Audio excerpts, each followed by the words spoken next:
भारत बाज नहीं आता, इस तरह की कार्रवाइयां करता चला आता है। लेकिन आपको लगता है कि जितनी भी हमारी कोशिशें हैं, जितनी भी काविश, पता यह लगा है कि पुंछ और राजौरी के काफी एरियाज में इंटरनेट ब्लॉक कर दिया है और बहुत बड़ा आर्मी का यानी कि भारतीय सेना का ऑपरेशन चल रहा है आतंकवादियों को ठोकने के लिए। मोदी ने बदस्तूर ही आपकी ऐसी तैसी करके रखी हुई है और आपको डर लग रहा है इस वक्त के वहां से हमला ना हो जाए। मोदी जो है इलेक्शन में जाने से पहले, जो साहब का चीफ ऑफ आर्मी स्टाफ है, उन्होंने ये कह दिया जी वो उनसे तो हम जंग ही नहीं कर सकते।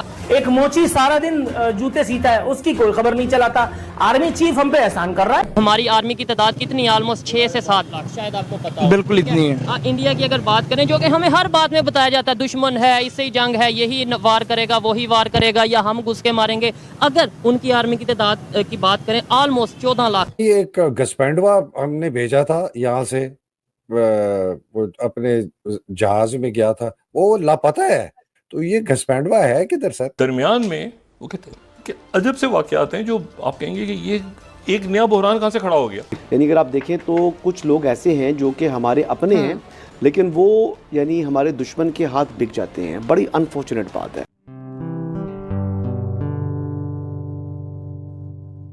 नमस्ते दोस्तों, जय हिंद। निक न्यूज़ बर्नर की रिएक्शन वीडियो में आप सभी का स्वागत है।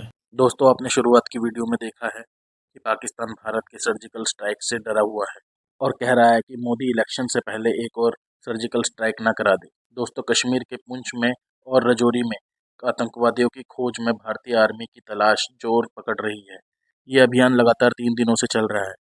राजौरी और पुंछ में मोबाइल और इंटरनेट सेवाएं बंद कर दी गई हैं।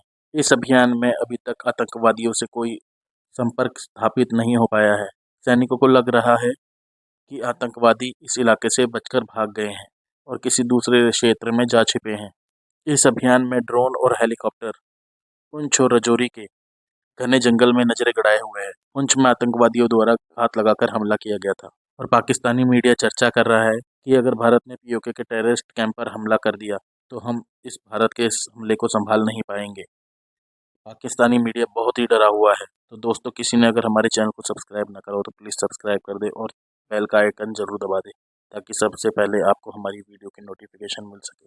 तो चलते हैं आगे की वीडियो की तरफ। धन्यवाद। पता यह लगा है कि पुंछ और राजौरी के काफी एरियाज में इंटरनेट ब्लॉक कर दिया है और बहुत बड़ा आर्मी का यानी कि भारतीय सेना का ऑपरेशन चल रहा है आतंकवादियों को ठोकने के लिए। दोस्तों, कई सारी चीजें हुई हैं। कुछ मीडिया कंफर्म कर रहा है, कुछ मीडिया नहीं कंफर्म कर रहा है। हम लोग आपको जो भी खबर देते हैं वही देते हैं जो मीडिया में आ चुकी है, क्योंकि हम दे रहे हैं विश्लेषण। हम यहां पे आपको ब्रेकिंग न्यूज नहीं देते, हम देते हैं विश्लेषण कि मैं एज मेजर गौरव आर्या एक खबर के बारे में क्या सोचता हूं।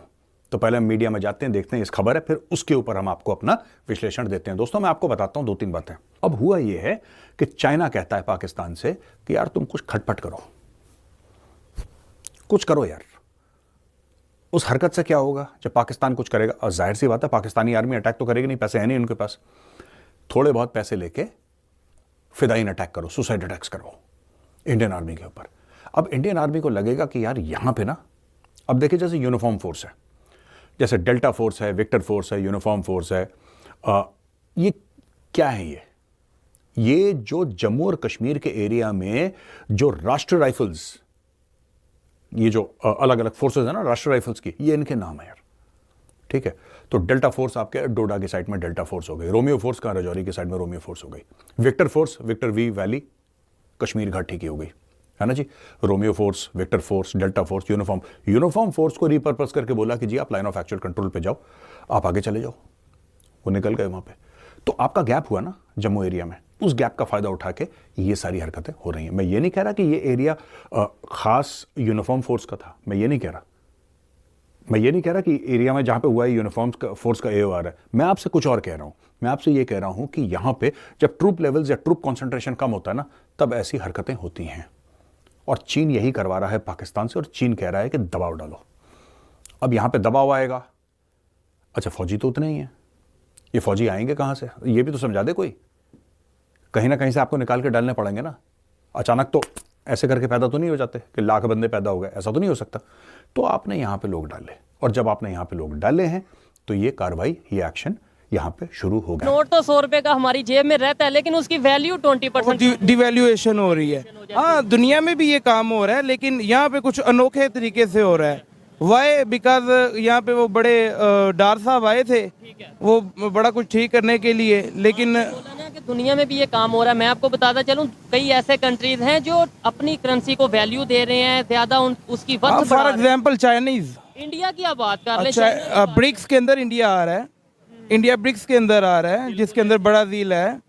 उसके बाद 12 कंट्रीज को अलो कर चुका है कि आप हमारी यानी इंडिया की करेंसी में ट्रेड कर सकते हैं, और हमारे यहाँ पे जो चीज़ें हैं वो आपके सामने। ये सॉरी, ये जो हमारा हुक्मरान तबका है इनको सोचना पड़ेगा, और तकरीबन ये 6 माह से मामला जो हैं ये ज़्यादा से ज़्यादा बिगड़ रहे हैं। ये सबको अपनी अना पे जो है ना वो फैसले लेने पसंद हैं।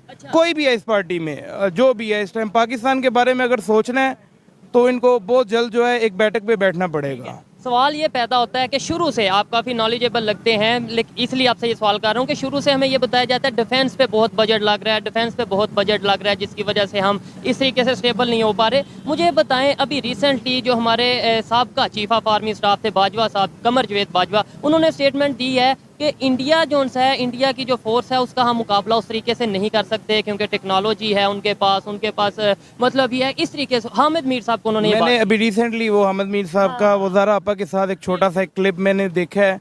देखें, इनडोर जो भी बात होती है, हामिद मीर साहब उस वक्त सोए हुए थे, इनको उस वक्त आवाज़ उठानी चाहिए थी। मोदी ने बदस्तूर ही आपकी ऐसी तैसी करके रखी हुई है और आपको डर लग रहा है इस वक्त के वहाँ से हमला ना हो जाए। मोदी जो है इलेक्शन में जाने से पहले कुछ रद्दी झड़पें भी कर दी उसने, तो अपना हाल पतला ही ने, मतलब कि आप ये मैं हाफ साहब को नहीं कह रहा, मेरी कैसे जरूरत है, कुछ लोग जो हैं उन्होंने हमारे दोस्तों को बताया, ठीक है, तो उसके जवाब में आपने हासिल क्या किया? सर मेरा मतलब है इस पूरे कोयलों की दलाली के अंदर, मतलब अब आपने फ़लस्तीन के ऊपर जो प्रेस रिलीज जारी हुई है हाफिज़ साहब की, उसमें जो फ़लस्तीन के हवाले से फ़िक्रा है उसमें 2 स्टेट सोल्यूशन की बात की गई है कि जी फ़लस्तीन के मसले का हल 2 स्टेट सोल्यूशन।